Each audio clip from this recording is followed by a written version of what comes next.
You're listening to the Almost F1 podcast, a show where fast cars meet faster, less informed opinions. I'm Jonathan, he's Gage, and together we break down Formula One with a mix of race day analysis, bad predictions, and the occasional hot take that probably won't age that well. Let's fucking go.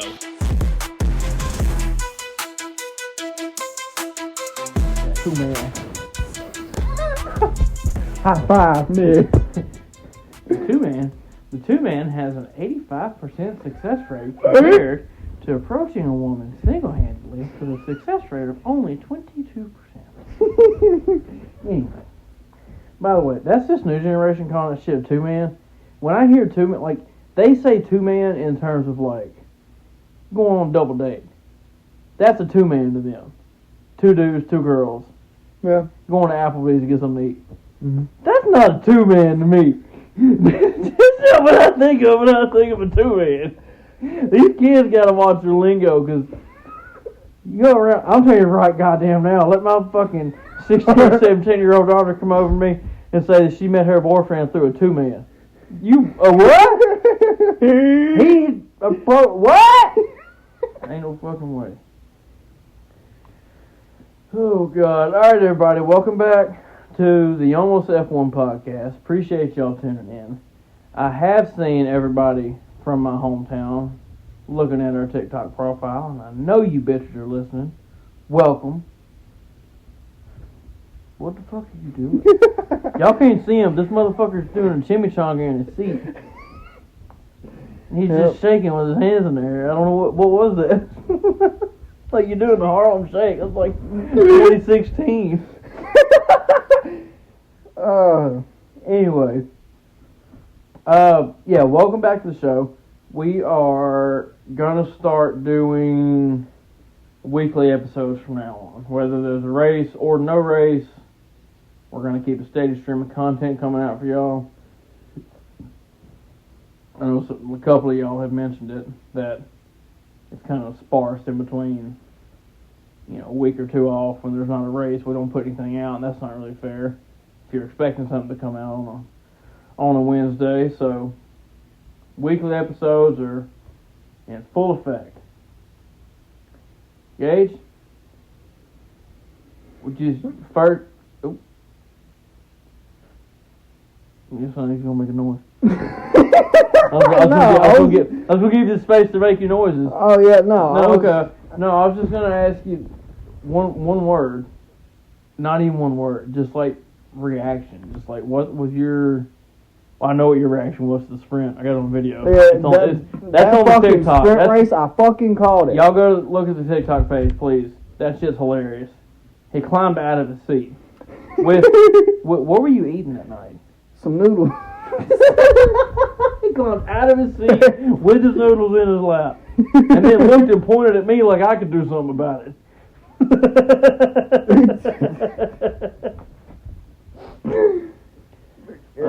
Alright, so I am going to start by doing, I like to do the Zach Brown impression. Lando! Whatever. But I've been tweaking it, and now I'm just going to do an impression of Zach Brown after Coda.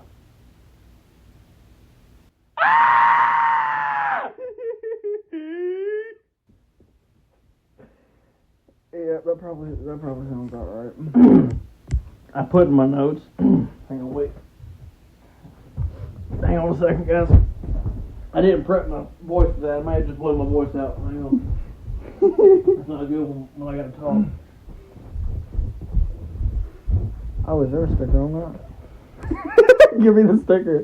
Yes, you fucking McDonald's Monopoly fiend. There's a sticker on there. Take it. It's got some condensation on there. It peeled the whole shit off. You're smart. You got fingernails. Figure it out. Anyway. Next to my Zach Brown impression here in my notes, I wrote, "Scream in Drivers' Championship failure." Because they're going to blow it for both of those guys. Oh, Max, yeah. They're going to blow it for, they are. Because they're not going to institute team orders. They're not going to make any kind of executive decision. At this point in time, Lando's got the momentum, and Oscar has got the points to put him ahead in the championship.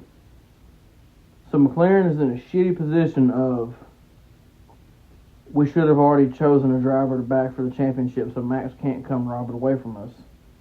Now we're having to choose between the guy who's got the momentum right now going into Mexico and Brazil and Vegas, or the guy who's got the most points but he's falling off a cliff right now. Yep. Oscar's folding. Otherwise, Oscar is not looking good under pressure. Baku I was think just, the team's done got to it. I do too. I think I think it's done. Shit, I think it's done. I think it's starting to fuck with him. I do too. I think he's starting to feel very stepchild. Very redheaded stepchilded. Mm-hmm. I think he's starting to... You know what that reminds me of? Remember that scene in Harry Potter of the uncle and I think the cousin and treated Harry like shit. Yeah, treated his little dude. That's what that reminds. Oh my God, Oscar Piastri's Harry Potter. He's Harry. Harry, you're a wizard. You're a wizard, Harry. Holy shit. That's what that reminds me of. No, dude, you're right. That's 1,000% it. And Zach Brown's the fucking dickhead uncle. Oh, yep. And Andrea Stella's the cunt aunt. Oh my God. You're right. It just hit me. Oh my fucking God. You're dude. Y'all, listening until the end of this episode, we're going to throw in an interview I did with Cam Carraway. He's a pro late model driver. I know. Wait. Don't leave yet. I know it's oval racing. Don't leave. Okay? As much as we're Formula One fans, we're motorsport fans. And this kid is really fucking interesting. He's got some cool stuff to say, and it's just worth sticking around. It's a 10-minute interview, 15. Y'all will really enjoy it. We're going to go over our top 5 drivers, and we can't wait for y'all to rip us to shreds in the comments, because it doesn't matter who we pick, it's going to be wrong, and that's okay. And later on, we're going to do show reviews for any shows that we have completed, for shows that we're watching, and any recommendations for shows that we've completed or are watching right now. And then we were getting, Gage, I'm talking to you now, we were getting some messages in DMs and story replies and stuff about people just kind of want to know about us, just generally. Like what the... I don't know, because I guess the people who are just listening, we just kind of popped up as these characters. Mm-hmm. As like, what, and they don't know... I guess I'll go for, since I read the messages and I know kind of what they want. But like me, I was raised in southeast Arkansas. It's probably about an hour north of where you were raised in Monroe. About, yeah. Yeah, he was raised across the state line. I grew up right on the Arkansas-Louisiana state line. I think my hometown was like as the crow flies, which I found out is a super southern thing to say. I didn't know that. I said that up here and got laughed at and had to repeat myself like 3 times. But as the crow flies, we were like... I've never even heard of that shit. 7 or 8 miles. It just means not counting the roads or anything. Just fucking straight shot. We were about 6 or 7 miles from the state line. And... I mean, hell, that's where everybody went and got their beer and their liquor and anything that the churches wouldn't let everybody have in our fucking dry, wet county. I kind of grew up hearing that we lived in a dry county and just thinking that it was religious judges and lawmakers and whatever. You know, I didn't know. This is what I was cool. That's what it is. Come to find out, it's not really a dry county. Ashley County is a wet county. The liquor licenses just get bought up by all the churches and all the organizations around there, so that nobody can buy them and open anything up. there used to be a place in Crossett that opened a bar because they managed to get one. They managed to get one of the liquor licenses or whatever. That's because the state will only allocate so many liquor licenses for each county, I guess. Yeah. And yeah, Ashley County got allocated their liquor licenses, but no liquor vendors ever got to see them. And that's another reason there's so many churches all over a lot of places, because they'll have laws and bylaws in these places about how close you can or can't have a tattoo parlor or a bar or whatever within a church, even if you were there first. So it's a whole, that's a whole other thing. But anyway, so that's where I grew up. Super. Is she hammering something all down there? Whatever. I started to say super small town, but I guess it's not super small. I've met people from way smaller. I think it was like at the peak when I was a kid, when the paper mill was running full tilt and all the subsidiary businesses that it fed and supplied in the town as well. I think probably like 4,000 people at one point in Crossett. Crossett was kind of considered like a medium-sized town in like our area. Like it was, we had the Walmart, we had the, it was that type of shit. Now it seems like all it is just the Walmart. That's just the Walmart now. We got a Walmart and a fucking hospital. But what else? I guess I don't know. School wasn't anything special for me. I don't remember much of it. Me neither. Just getting the fuck out of it. Yeah, I can't remember shit of school. Dropped out when I was 16. Got my GED in just a few months. It wasn't very hard. It didn't take very long. It was being smart was never an issue for me. It was just the school structure, the school, like the whole. I don't know. I never jived with it. Yeah. Like it was like geometry. I could get a B, and then I'd go to my other math class and get a straight fucking F. And then just shit that never made sense to anybody but me. But like, I just knew that in geometry, triangles were dope. In algebra, I wanted to fucking shoot myself. Like I couldn't make it make any sense. But so yeah, school was never anything special. And then when I got out of school, it was kind of, well, I said got out of, when I dropped out of school, it was kind of bouncing around for a year or so until I turned 17. And then I joined the Marines for a few years. That's not a super identifying part of my life either. You've done way more than me. I haven't done shit. On paper, it looks like and sounds like it, but not really. But I mean, what else? Oh, I got Reading Railroad. You Monopoly fiend. I got it. Bro, I ain't thought about that since you peeled it off my cup. I've been over here working away at it. You've been fighting with the little, little paper. Oh my god. That's funny as shit. But, and yeah, that basically catches you guys up to where I'm at now. I'm living in Massachusetts now. I do not live in my hometown anymore. Although I have an infinite amount of love for my hometown, I don't think I would ever move back. There's no local economy there to really even be stimulated to provide any kind of, I don't say any kind of decent income. There's plenty of people that live there still that do plenty well and fine for themselves. It's not that there's nothing there. It's just that I guess there's nothing for me, maybe. Yeah. But, I don't know. What about you? I don't even really, I mean, me and you've only known each other for 6 years, 4 or 5 years, but in terms of being close, like a year, 2. Yeah, I mean, like, well, no, I mean, we were close and crossed it, but not like this. Yeah. Y'all weren't living with us.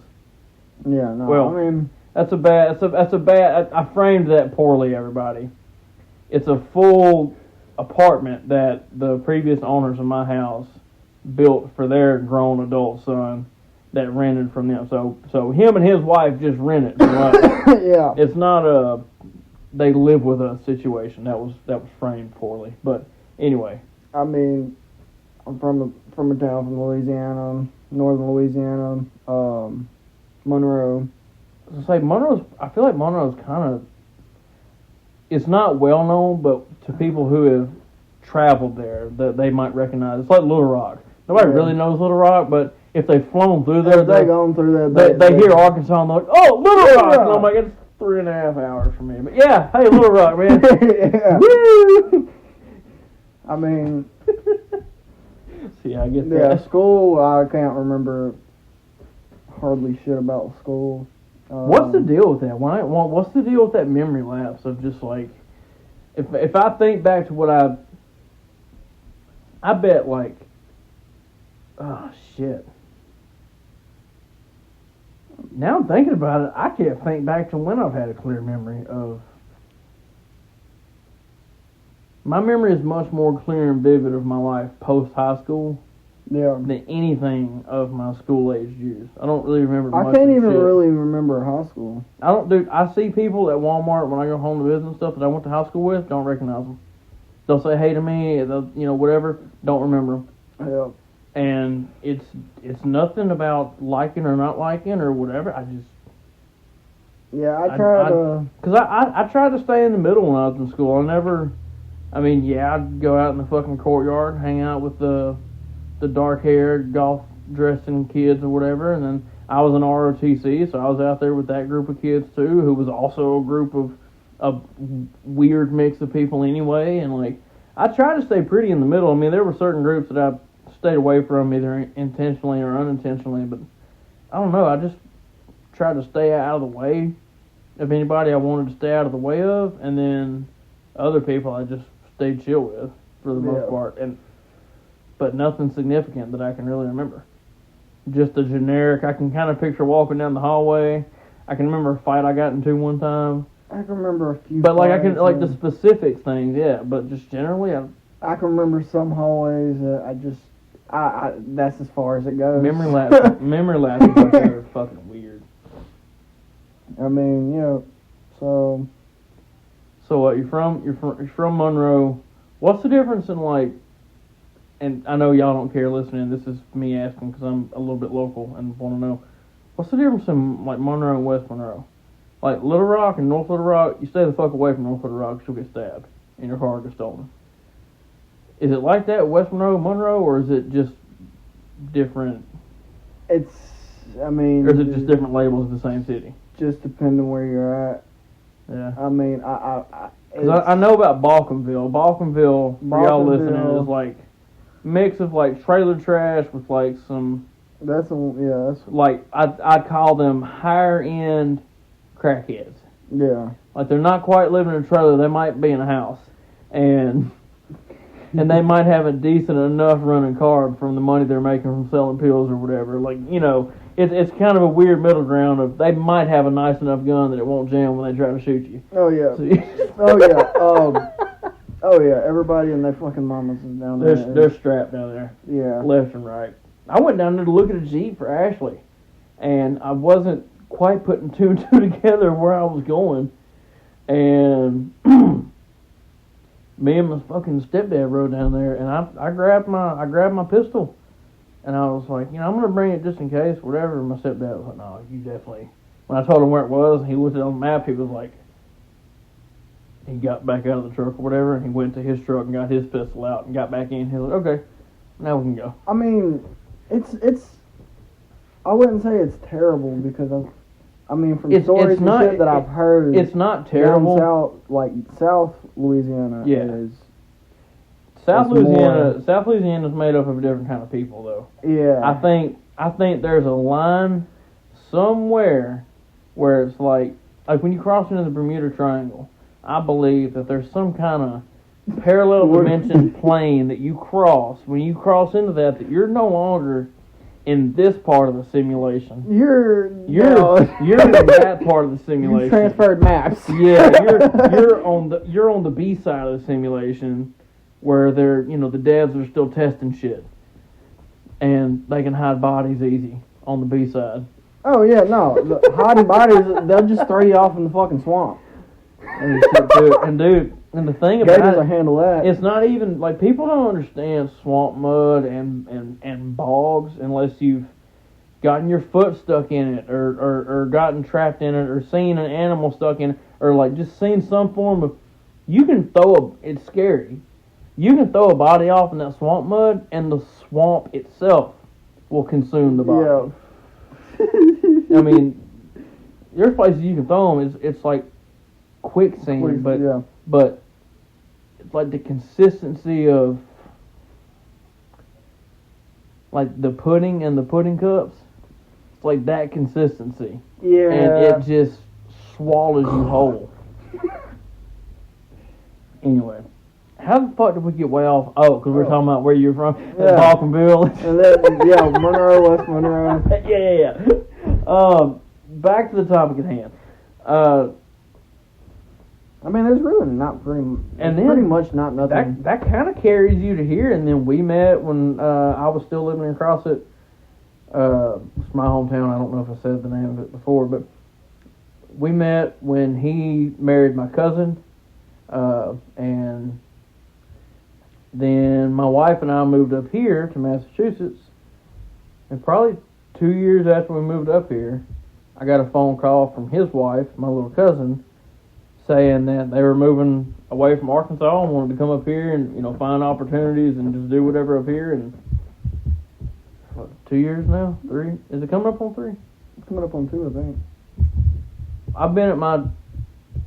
It's coming up on 2, because March has made a year. So, 2 years later, we're chilling. Trying to get famous on the podcast. Yep. So that's it. Y'all caught up.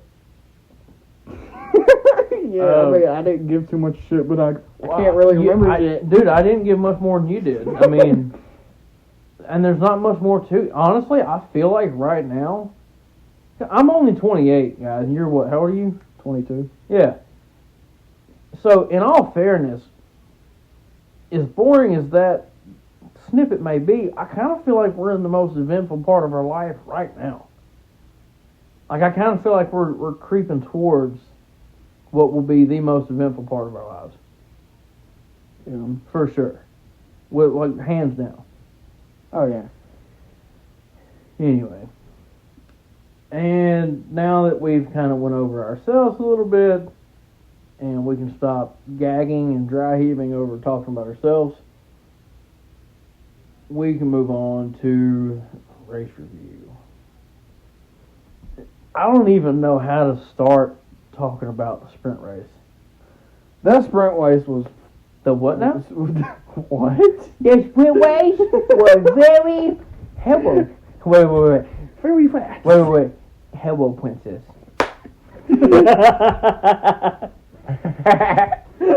Anyway.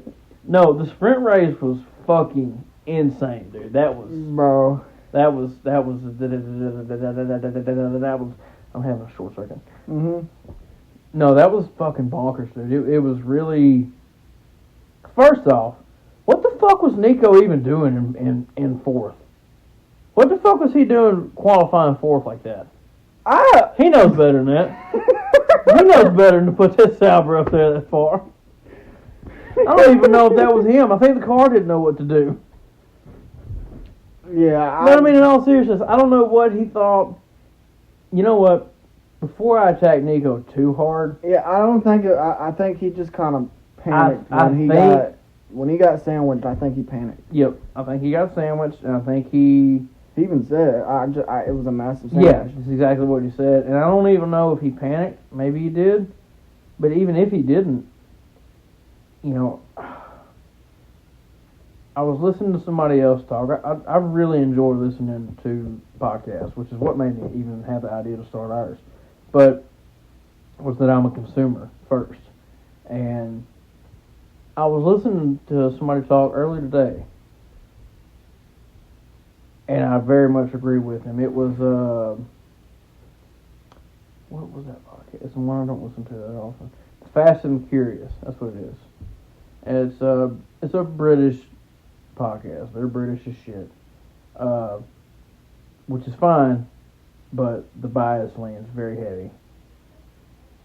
They were just stroking Lando off as hard as they could every chance they had, saying that he looks good and he does have the momentum. If we're in a vacuum and it's just him and Oscar we're looking at, he has the momentum swinging in his favor right now. Yeah. Lando is nowhere near the caliber driver Max is. I think Lando is hoping to just literally and figuratively ride Max's coattails to the end of the season and just barely beat Max out. Because I think he knows that Max is going to beat out Oscar. Yeah. Lando knows he can't beat Max. Let me say it that way. Yeah, and Lando last year that proved that. That proved that last year. And you know what? That's not even a slight against Lando. I don't think anybody can beat Max right now. And Red Bull. Red Bull is finding their form again. They're still developing this car. Which... Speaking of McLaren and... Wait! It's making me nervous. What? Well, they're still developing this year's car. Which means they're eating into the cost cap for next year's car. McLaren has well and truly fully stopped development on their car like a month ago or longer. When they secured the Constructors' Championship, I think they put the 26 car in the wind tunnel.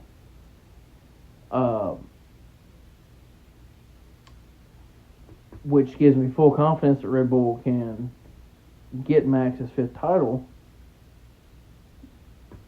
but it makes me very skeptical that it's 6th. 2026 is not. Now, Red Bull is also saying their engine looks good for next year. Mm-hmm. So, and it's going to be a very engine-heavy formula, at least for the first part of the next season. Because development is going to be insane. We're going to see gaps, 9-10 seconds between positions in some places, depending on development gaps in manufacturers. You know, Williams is looking great right now. They could very easily be top of the board next year, and McLaren is fucking floundering at the back because their CFD wasn't quite as accurate as they thought it was. So all the data they were putting in the wind tunnel wasn't quite as accurate as they thought it was, and it's a trickle down. Yeah. Now this is all what ifs, and you know whatever we can play hypotheticals with whatever team and whatever scenario, but. My point is just that next year is going to be insane, and I think Max wants as little chaos as possible, which is why he stayed with Red Bull. Yeah. I think he's like, you know what? We're gonna get chaos no matter where I go. Let's minimize it. Let's minimize the chaos, and yeah. And I'm telling you right. I said it 2 episodes ago. I said it when I placed my bet for Max to win the fucking Drivers' Championship back in September. You can't tell me a change in leadership does not affect the whole team. No, the tools in that toolbox are not different. They're all the same people in that team. Mm-hmm. Not all. Some have left and come and gone, whatever. But for the most part, you can't sit here and tell me that it doesn't matter who's carrying that toolbox. That anybody can just carry that toolbox. That is, toolbox is the Red Bull team with all that. You hand that toolbox to somebody who knows what they're doing, and watch what they can do with that toolbox that you thought you needed a whole mechanic shop for. Yeah. You know what I mean? I'm speaking in a very shitty metaphor right now, but y'all get the picture what I'm saying. Laurent Mekies has used his engineer brain as soon as he came in, and I don't know what he's doing, but it's working. Yeah. Clearly, it's fucking working. Speaking of, while we're on the Red Bull and McLaren page right now, Red Bull just took a $50,000 fine to the face. Oh yeah, dude. That made me so happy. Just ate that shit. Please tell everybody why. Please tell everybody what happened. They took the reference line off of Lando's pit wall. The tape? Yeah, the tape. Oh my god. The reference tape. Listen. McLaren haters, Red Bull haters can fucking cry in the comments if you want to. Call it dirty dog if you want to. They even said it. The FIA, being they in this instance, even said it. The only fine was for unsafely crossing the pit wall. There's no fine for removing. There's no rule against that. Against removing their tape. Oh. Their fine was for crossing the pit lane or pit wall or whatever unsafely. That's the fine. Same thing as what, people compared it to Max touching Lewis's rear wing and catching that $50,000 fine or whatever. Remember I was telling you, that was just a mind game from the start. Yeah. Max knew from the jump, he orchestrated it with the team. I'm going to pay this fine and touch his wing and get in their fucking head and piss them off and fuck with them. Yeah. And I think Red Bull was playing the same game with this tape. I think they were saying, you know what? We will get 5% of somebody out there to go do it. Go do it. I don't think they feel bad. I don't think they should. I don't think they should either. I just thought it was funny as shit. This is what I expect Red Bull to act like. This is how I expect Red Bull to compete. Every single inch within the rule book they can get, they need to get. Every single bit. Even if that bit is just keeping Lando awake another 5 minutes at night, thinking of, you know what I'm saying? Yeah. Whatever they can get, they need it. Because it's not a question of if Max can put the car where it needs to be and finish there consistently. If it was any other driver on the grid, I would worry about a DNF. I would worry about a bad quali, putting them in a bad position. I would worry about I can't tell you what I'd worry. All kind of stuff. Max is just different. Even with Coda, I had such anxiety until the very, very last lap that he was just gonna fucking, there's gonna be a popcorn bag on the track or something. Woo! Like a banana peel in Mario Kart. Yeah. And it was just gonna take him out or something. And I was but at the same time, I felt like I could turn the race off and know what was gonna happen already. Cause it's Max. Max, yeah. He is the absolute greatest of this generation. He is taking fucking Mercedes lunch money again. He is better. He is better than Schumacher, and that is not my words. That is David Coulthard's words. Schumacher's teammate. Yeah. So I'll take his fucking word for it. Now, granted, David Coulthard is also a Red Bull ambassador, so he's never going to say anything bad about Red Bull or Max or anybody. But David Coulthard is also just a Max fan. Even if he wasn't a Red Bull ambassador, he loves Max. He loves Max Verstappen, the man, the person he knows. But he loves Max Verstappen, the racer. Yeah. He is enthralled with Max Verstappen, the racer. And that's me, dude. Like, when I see Max just, like, chilling on his yacht or whatever, I'm not a super fangirl. Like, I see it, I'm like, oh, that's dope. Good for him. Cool. When I see him do what he did at Coda, I fangirl. Yeah. That's when I fangirl. That shit was funny. George thought he was just going to stick his nose up on the inside, and Max was like, nap. Yeah. Max was like, bitch, you thought... the fuck are you doing? Get the fuck... What's that meme where it's... Go order me a sandwich, bitch. Where it's Dwight with the fucking girl, but he's like, oh, fuck. Oh, my God. Where'd you come from? Oh, my fucking God, dude. Oh, so we're going to try something called Dummy of the Week and Alpha of the Week. Now, Alpha of the Week, I'm open to changing the name on because I get cringed at any guy who says the word alpha in any kind of serious connotation. Mm-hmm. So, Alpha, I'm open to changing Alpha because that shit's cringy. But do you have any suggestions? Like, for a name change. Like, instead of Alpha of the Week. I literally almost thought, like, Cool Guy of the Week. But that sounds fucking...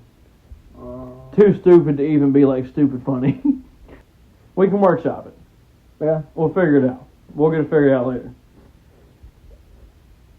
I've handled both nominations this week, but throw your own out there as well if you disagree with either one of mine. Okay? Mm-hmm. Perfect. All right. I think we already know who the dummy is. I bet we do.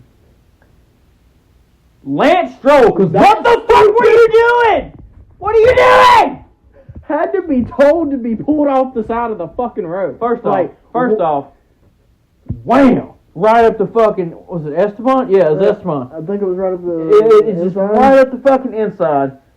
Fucked his whole tire. I mean, his whole tire flew up. The only thing that caught it were the fucking ties that they have to have on the tire to keep it from flying. And then he was already in a safe place. He didn't even have to fucking move. He was on the fucking runoff area next to Esteban. He could have stopped after he did his little dumbass fucking hand up wave he did. He could have stopped, hopped out. Hey, Esty, you good? My bad, bro. That was stupid. My fault. And I'd have been like, hey, man, he went for a move. It was a stupid move. He went for a move.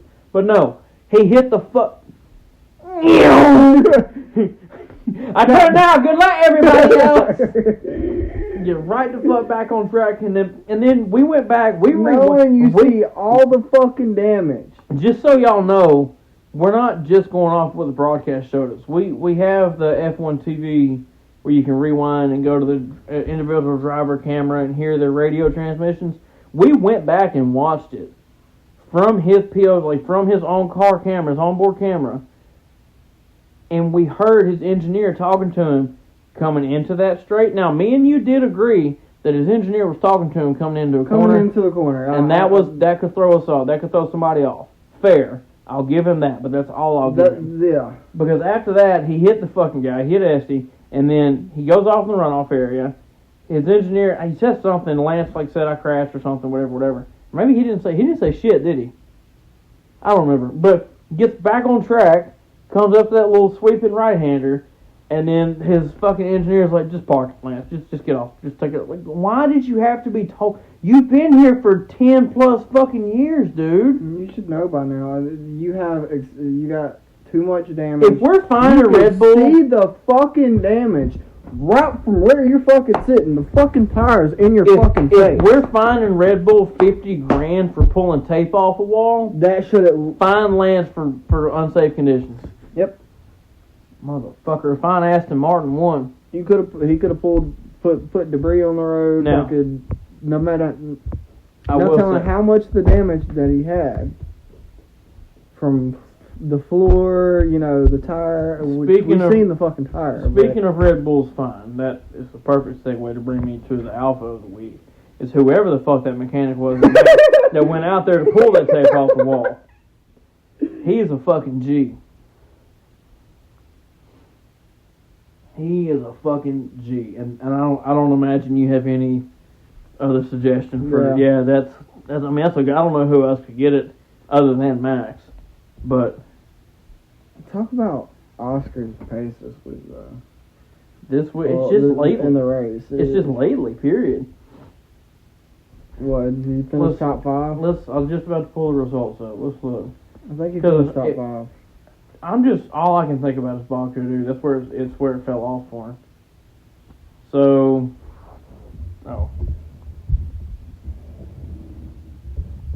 let's look here.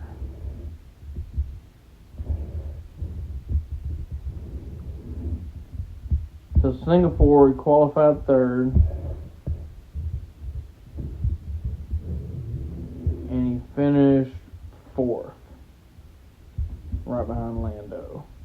So another great showing. And then at Coda, he finished. I think he qualified 2nd, 3rd. No, he qualified 6th. Mm. Yep, qualified 6th. I know he finished 5th. And then I think so, yeah. And then finished 5th. Yeah. So his form has just dipped off. Now we could get to Mexico City and it's a track that just clicks with him and he finds it again. Right? So it's all up. It is a bit of a track by track basis, but also I just don't think Max can be touched. I think McLaren fucked it off just a little too far, and I don't think it's going to be sweeping. I think Max is going to win it by a couple of points when it all goes down to the wire in Abu Dhabi. But Abu Dhabi. I think he's going to win it. Abu Dhabi. Abu Dhabi? Is that what I said? Yeah. Abu Dhabi. Abu Dhabi. And Abu Dhabi. In Abu Dhabi. There we go. That cool down room though was fucking hilarious. Dude. The look Max gave Lando. Dude, it pissed me off. I couldn't even enjoy the comedy of the look between Max and Charles because it pissed me smooth the fuck off. Smooth off. I swear to God it did, dude. Like, don't say, I'm telling you, I said this to you in the moment. That's something you say off camera. It's something you say off camera. And it's something you don't say to your competitors. You never say, oh, I wish it was easier. Especially not to the man who went and raced and won at the Nordschleife this year. Don't come to him about wish it was easier. It's still. Matter of fact, he raced there twice this year because he had to do it in the GT4 car once. Oh. Don't talk about easy, and Charles is over there like, dude, if I had your fucking car, I'd beat you over the head with it. Oh my fucking God. Yeah, if Charles was in that car. Dude, if Charles was in the McLaren, we'd have a fucking... But first off, the championship wouldn't be where it's at now. He would have took it and ran the fuck away with it. When the car was at its most dominant, he would have took it and ran away with it before anybody could catch up. Max would still be finding the form he's finding now.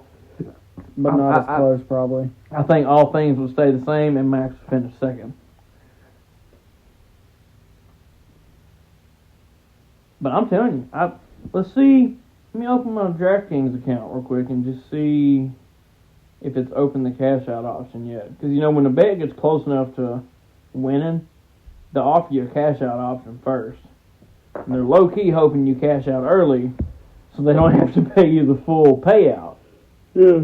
Yep, right now. So right now my $10 wager is set to pay $80. I made this bet September 22nd, right after Baku. And right now the cash out option is $30. But I'm gonna wait it out and get the 80 because I know Max is gonna win. I wish I could put more on it right now. I can't. It won't let me bet on it anymore. When I was searching it up, let me see if I can find it again. But when I was trying to find the Formula One World Championship, oh, here it is right here. Damn. So my $10 bet pays $80. Mm-hmm. If you place a $10 bet right now, it only pays $23. He's the favorite right now. He's the favorite to win. If you look at the odds. George Russell pays out $100,000. Let's see. $10 on George Russell would pay $10,000. Oh, if I place this bet on Max earlier in the year, if anybody listening put a bet on Max earlier in the year, let us know. Because, I mean, my $80 payout is pretty good. $10 for 80 is pretty good. But I know there's people out there who probably hit way bigger than that. I want to hear about it. I want to know. I for real want to know. What's up, guys? Thank you so much for tuning in this week. I appreciate you guys listening. We started to do another part of this episode, but it went so long, it was so lengthy, we actually decided to save it for a separate episode later that we'll drop when we figure out the best time we think it is to do it.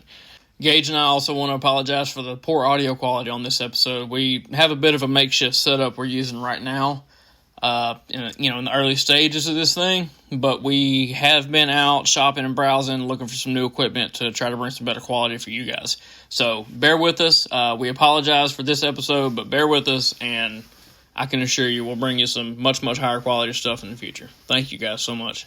So, that being said, huge shout out to Cam Caraway and his team and his sponsors and management and family for having him come on the podcast with me and allowing him to. And huge shout out to Cam for deciding to. And I really hope you guys enjoyed this interview with him.